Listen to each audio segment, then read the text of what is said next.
ഇന്ന് പകുതി നോമ്പിൽ നമ്മുടെ ധ്യാന വിഷയം ഉന്നതി അഥവാ ഉയർച്ച എന്നതാണ്. സമ്പത്ത്, വിദ്യാഭ്യാസം, സാമൂഹ്യസ്ഥിതി, കായികക്ഷമത, സ്ഥാനമാനങ്ങൾ തുടങ്ങി ജീവിതത്തിന്റെ എല്ലാ തുറയിലും ഉന്നതിയിലേക്ക് പ്രയാണം ചെയ്യുവാനാണ് നാം എല്ലാവരും ആഗ്രഹിക്കുന്നതും മറ്റുള്ളവരെ പ്രോത്സാഹിപ്പിക്കുന്നതും.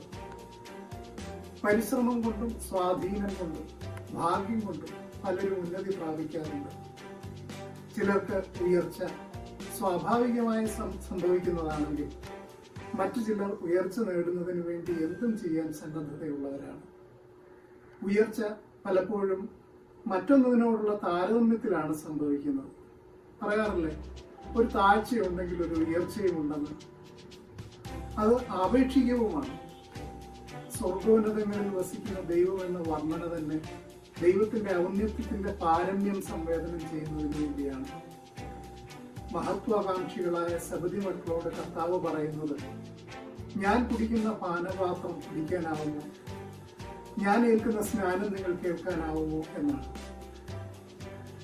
നീ രാജ്യത്വം പ്രാപിച്ചു വരുമ്പോൾ എന്റെ മക്കളിൽ ഒരാൾക്ക് വലത്തും ഒരാൾക്ക് ഇടത്തും സ്ഥാനം നൽകണമെന്ന് സബദി മക്കളുടെ അമ്മയും ആഗ്രഹിക്കുന്നുണ്ട്.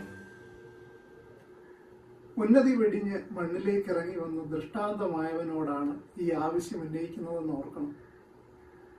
ഉന്നതി അഥവാ ഔന്നത്യത്തിന്റെ അർത്ഥത്തെ ടോപ്പിൾ ഡൗൺ ചെയ്യുന്നത് അവനാണ് ക്രിസ്തു.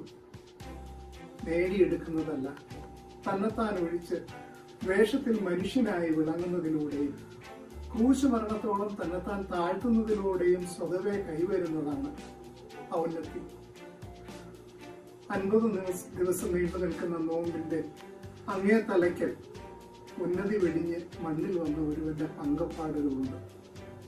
അവിടെയും തീരാതെ അവൻ മണ്ണിൽ നിന്ന് പാതാളത്തിലേക്ക് ഇറങ്ങിയവനാണെന്ന് പൗലോസ് സാക്ഷീകരിക്കുന്നു. ഉയരത്തിലേക്ക് കയറിയതല്ല, ആഴത്തിലേക്ക് ഇറങ്ങിയതും ഹൃദയത്തിന്റെ അടിത്തട്ടിൽ സ്ഥാനം പിടിച്ചതുമാണ് ക്രൂശിതന്റെ ഔന്നത്യം. ഉന്നതി വെടിഞ്ഞവനെ മണ്ണിൽ താണു വന്നവനെ, ഉന്നതി വെടിഞ്ഞവനെ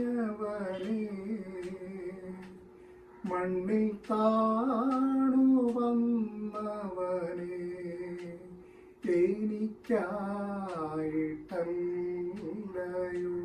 ക്രൂശിങ്കൽ ജീവനെ തന്നത്,